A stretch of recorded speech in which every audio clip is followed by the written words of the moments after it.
I will talk about how can you find authorized apps on your Truecaller app. We're going to figure out the solution or know how you can do that on your app.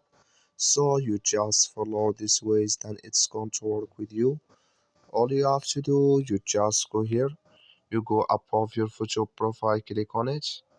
So then it's going to take you to your profile. It's going to show for you like this here.